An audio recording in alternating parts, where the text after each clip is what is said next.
भारत और अमेरिका के बीच व्यापारिक समझौते को लेकर पिछले 6 महीने से बातचीत चल रही है। लेकिन अभी तक ये बातचीत कोई ठोस नतीजे तक नहीं पहुंची। और अब डोनाल्ड ट्रंप ने भारत के ऊपर 25% टैरिफ का ऐलान किया है। और ये टैरिफ सिर्फ व्यापारिक नहीं है, इसके पीछे राजनीतिक, धार्मिक और रणनीतिक कारण भी है। आइए कैसे समझते हैं। दरअसल अमेरिका चाहता है कि उसके डेयरी और कृषि उत्पाद भारत के बाजार में खुलकर बिके।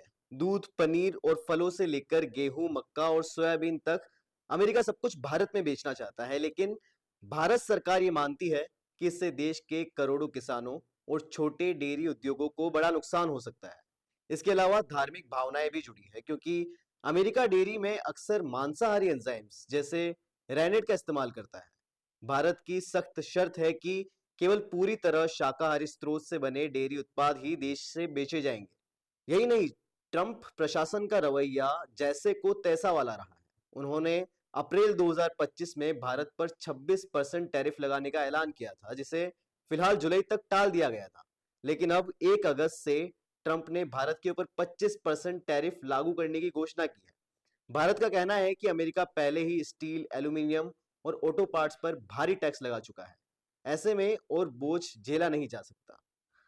और भारत चाहता है कि उसके गहने, कपड़े, चमड़े और प्लास्टिक उत्पादों को अमेरिका बाजार में और ज्यादा जगह मिले।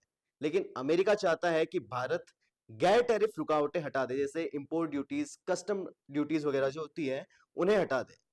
यहां से बातचीत और जटिल हो जाती है, क्योंकि दोनों देश अब एक मिनी डील नहीं बल्कि एक फुल ट्रेड एग्रीमेंट की बात कर रहे हैं। डोनाल्ड ट्रंप ने बुधवार को व्हाइट हाउस में यह कहा कि भारत ब्रिक्स का सदस्य है जो डॉलर पर हमला कर रहा है, और हम ऐसा नहीं होने देंगे। उन्होंने सीधे कहा कि भारत की टैरिफ नीतियां दुनिया में सबसे ज्यादा है और वह भारत पर बड़ा टैक्स लगाएंगे। ट्रंप का यह बयान यह संकेत देता है कि यह व्यापार से ज्यादा उन्हें भू राजनीतिक की चिंता है और भारत को ब्रिक्स से दूरी बनानी होगी। तो क्या भारत अपने किसानों और आर्थिक हितों की रक्षा करेगा, या अमेरिका के दबाव में आकर कोई बड़ा समझौता कर लेगा? क्या ब्रिक्स की सदस्यता भारत की ट्रेड पॉलिसी पर असर डालेगी? और क्या अमेरिका के 25% टैरिफ से भारत की अर्थव्यवस्था को झटका लगेगा? इन सभी सवालों के जवाब आने वाले हफ्तों में मिल सकते हैं। आप बने रहिए बिग ब्रिलर के साथ। तब तक के लिए नमस्कार।